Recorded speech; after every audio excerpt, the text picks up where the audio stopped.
Chapter 2. Wednesday is early release from school, so Max, Emma, Nick, and I headed for the Main Street General Store. Mr. and Mrs. Patch have owned the store for as long as I can remember, and they sell some of my favorite things. In the back, by the big barrels of flour, sugar, and oats, they have a shelf with collectible piggy banks. When I was 5, my grandpa gave me $1 worth of quarters and told me to save it for a rainy day. I looked outside and it was raining, so I asked him if I could spend it. He laughed and said, "No, save it for a rainy day means to save it for when you really need it." I wasn't sure when I would need those 4 quarters, so I put them in a sock and tucked them away in a drawer. About a week later, I was at the general store with my grandpa and spotted the cutest ceramic kitten piggy bank. It was painted black with white paws. I showed it to my grandpa and he decided I needed a place to store my rainy day money. He bought it when I wasn't looking and surprised me with it for Christmas. I put all 4 quarters in the kitty bank that Christmas, and every year my grandpa gives me another $1. It has become our little game. One year he gave me 10 dimes. The next year he gave me 20 nickels. And last year he gave me 100 pennies.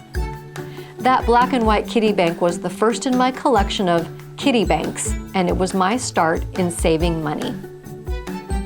My real full name is Catherine, but my family calls me Cat. I like having a short name.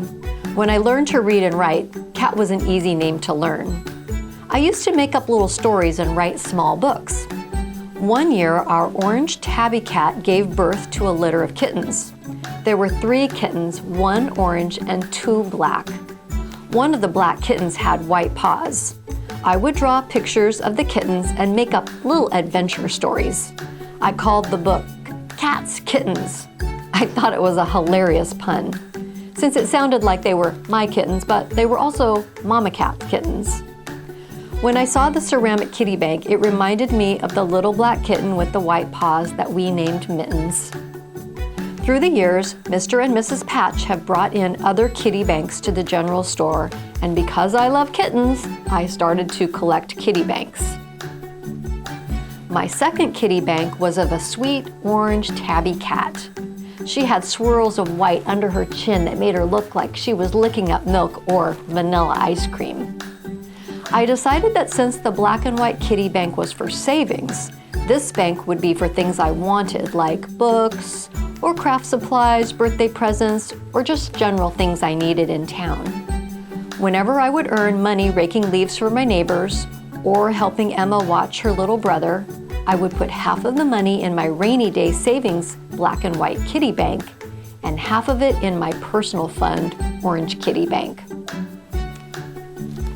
On my last birthday, my brother gave me a new all-white kitty bank. This one is special because the cat has black eyelashes and soft-looking white hair.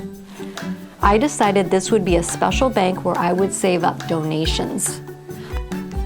I like to give to the cat rescue organization that takes care of lost or sick cats.